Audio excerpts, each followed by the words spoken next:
السلام علیکم ورحمۃ اللہ وبرکاتہ۔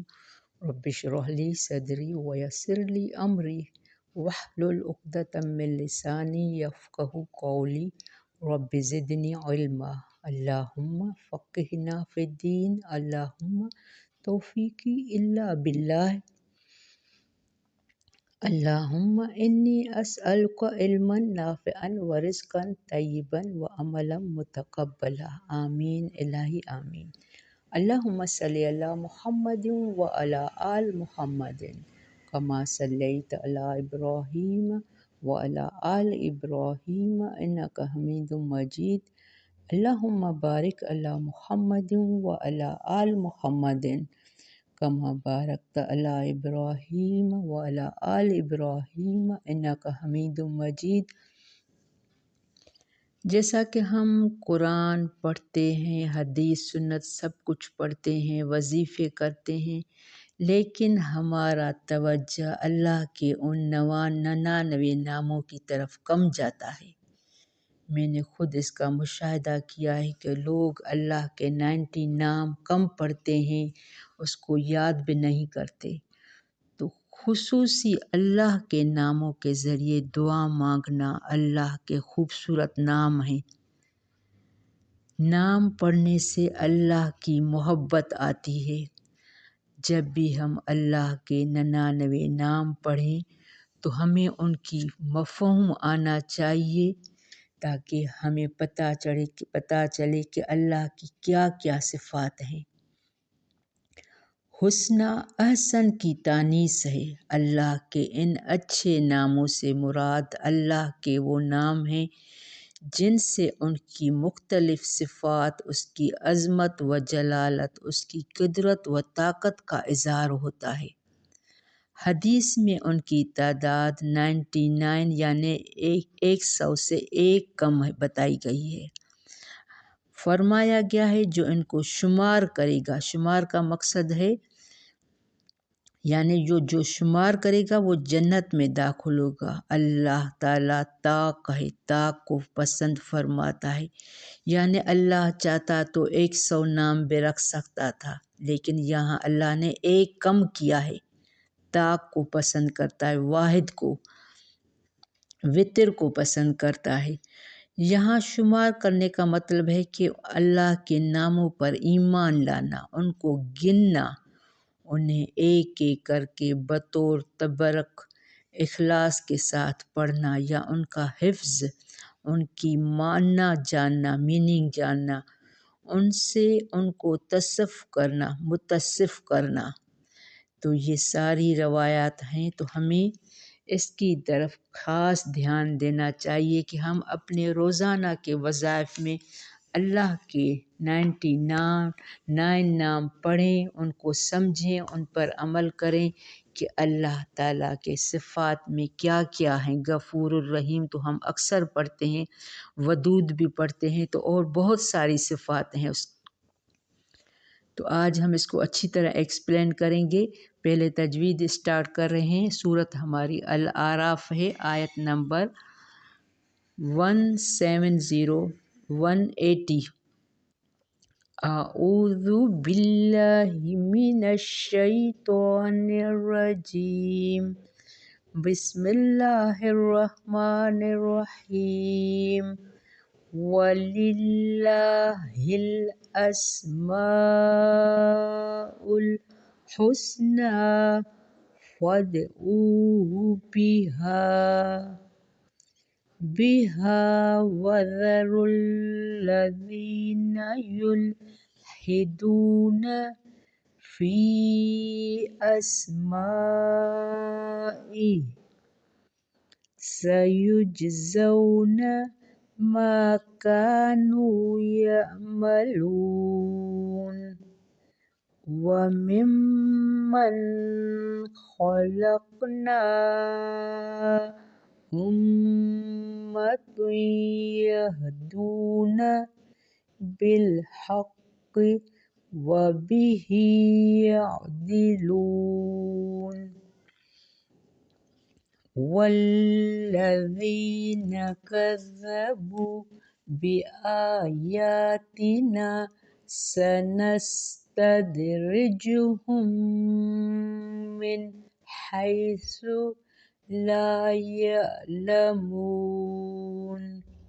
وأملي لهم إن كيدي متين۔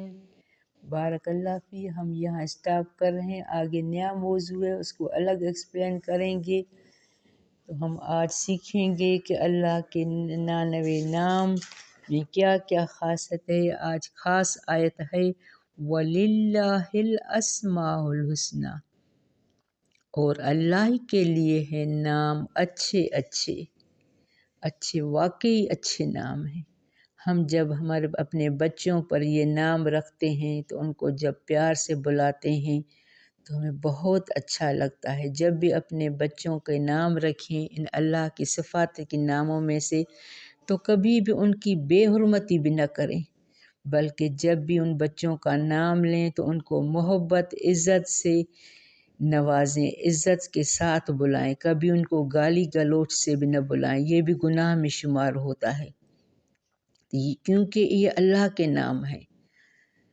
وَلِلَّهِ الْأَسْمَاءُ الْحُسْنَى فَادْعُوهُ بِهَا، اللہ کے لیے نام اچھے اچھے، بس پکارو اسے ساتھ ان کے۔ یہاں کیا کہا گیا ہے کہ اللہ کو ان کے صفاتی ناموں سے پکارو۔ اے اللہ تو غفور رحیم، ہمیں اپنی رحمت سے ہمیں ڈھانپ دے، تو ان صفاتوں کو اللہ کو واسطہ دے۔ یا اللہ تو ودود ہے، مجھ میں میرے اندر بھی وہ محبت ڈال دے تاکہ میں اللہ کی مخلوق سے محبت کروں۔ اسی طرح جو بھی نام ہیں سارے محبت اور اللہ کے اچھے اچھے نام ہیں، تو ہمیں ان کو وہ جذبات پیدا کر کے، احساسات پیدا کر کے اللہ کے وہ صفاتی نام روزانہ پڑھ کے اس کو محسوس کرنا چاہیے کہ اللہ کی کیا کیا صفات ہیں۔ فَادْعُوهُ بِهَا، بس پکارو اس سے ساتھ ان کی، یعنی اللہ کو جب دعا مانگو تو انہیں ناموں کا واسطہ دے کر وہ دعا مانگو۔ اب آگے کیا فرمایا جا رہا ہے وَذَرُوا الَّذِينَ، اور چھوڑ دو انہیں، الَّذِينَ يُلْحِدُونَ، انہیں جو کج روی کرتے ہیں۔ کج روی کیا ہوتا ہے؟ اللہ کی طرف ایسی بات منسوب کرنا جو غلط ہے۔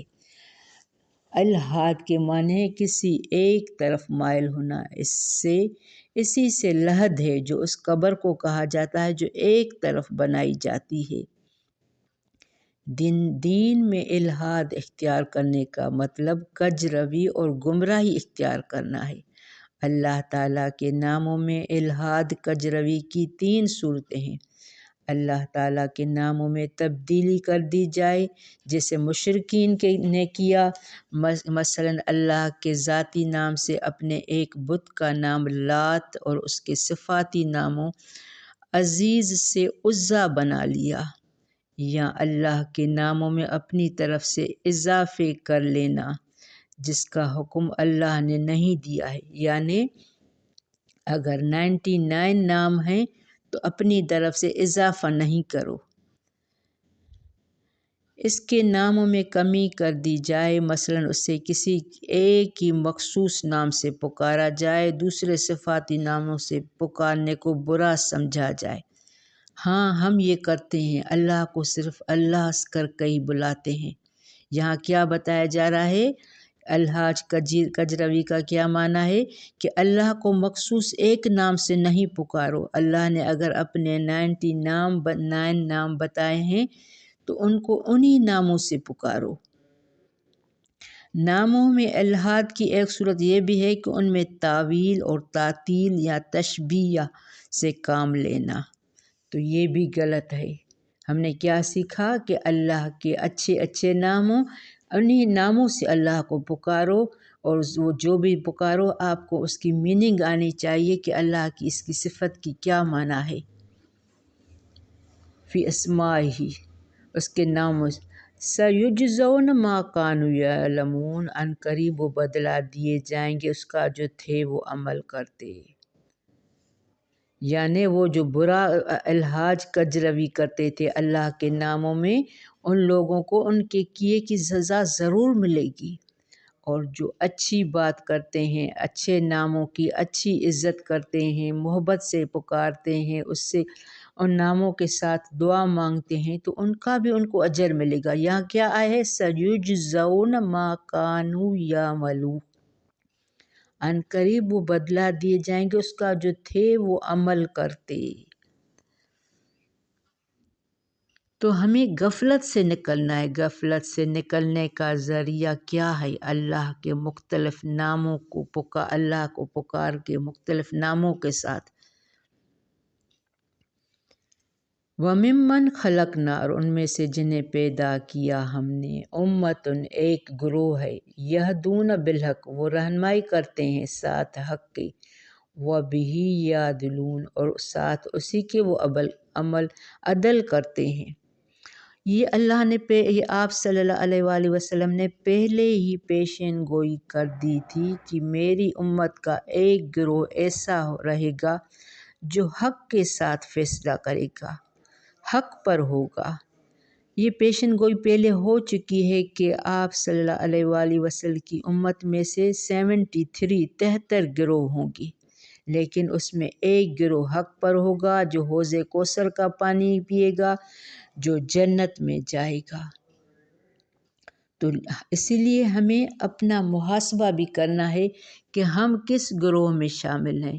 کیا ہم اس بدعت والے گروہ میں تو شامل نہیں ہیں جو صرف لوگوں کی واہ واہ کے لیے کام کریں، جو جس کے ساتھ دیکھا بس وہ عمل کیا؟ تو ہمیں ہر آیت پڑھ کر اپنا محاسبہ کرنا ہے کہ ہم کون سے گروہ میں ہیں۔ والذین کذبوا، اور جنہوں نے جھٹلایا، بآیاتنا، ہماری آیات کو، سنستدرجہم، ضرور ہم آہستہ آہستہ پکڑیں گے انہیں۔ کتنی اہم بات ہے، اس کو انڈر لائن کر دیں۔ اللہ نے کیا کہا ہے؟ جو میری آیت کو جھٹلاتا ہے میں ان کو فوراً سزا نہیں دیتا، ایسے اس کو پکڑوں گا کہ ان کو پتہ ہی نہیں چلے گا۔ سنستدرجہم، ہم ضرور آہستہ آہستہ پکڑیں گے۔ آہستہ آہستہ سے یعنی ان کی گمراہی کی طرف ایسے لے جائیں گے ان کو پتہ ہی نہیں چلے گا۔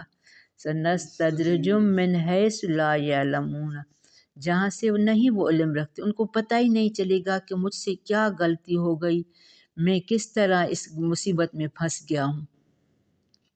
اور آگے بھی اس سے جڑی آیت ہے، وَأُمْلِي لَهُمْ، اور میں مہلت دے رہا ہوں۔ جو بھی لوگ بدعت میں ہیں، برا کر رہے ہیں، لوگوں کے ساتھ اچھا نہیں کر رہے، اللہ کی آیات کو جھٹلاتے ہیں، انصاف اور عدل سے کام نہیں لیتے، تو اگر وہ اس کے باوجود وہ عیش و عشرت میں ہیں، اللہ نے ان کو بیٹے مال سب کچھ دیا ہے، تو یہ اس کو اپنا انعام نہ سمجھے۔ یہ مہلت املی، یہاں آئے ہے وہ املی، میں مہلت دے رہا ہوں، لہم انہیں، ان قیدی متین، بے شک تدبیر میری بہت مضبوط ہے۔ متین، ریڑھ کی ہڈی کا دایاں یا بایاں حصہ، اس کے بغیر بھی انسان نہیں چل سکتا، متین، بہت مضبوط ہے۔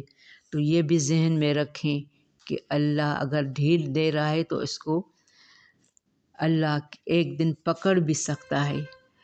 اور یہ بھی ذہن میں رکھیں مال اور اولاد فتنہ ہے، اور دنیا کو تو ویسے بھی اللہ تعالیٰ نے دھوکہ کہا ہے۔ خود اللہ نے اس دنیا کو بنایا ہے اور ایسا کہا ہے کہ دنیا میں ایسے نہ ہو جاؤ کہ اللہ کو بھول جاؤ۔ تو جنہوں نے اللہ کی آیات کو جھٹلایا تو اللہ اس کی ایسی پھر پہلے اس کو ڈھیل دیتا ہے، پھر اس کو ایسی اس کی پکڑ کرتا ہے کہ اس کو پتہ ہی نہیں چلتا۔ بارک اللہ فی ربنا تقبل منا انک انت السمیع العلیم وتب علینا انک انت التواب الرحیم۔ السلام علیکم ورحمۃ اللہ وبرکاتہ۔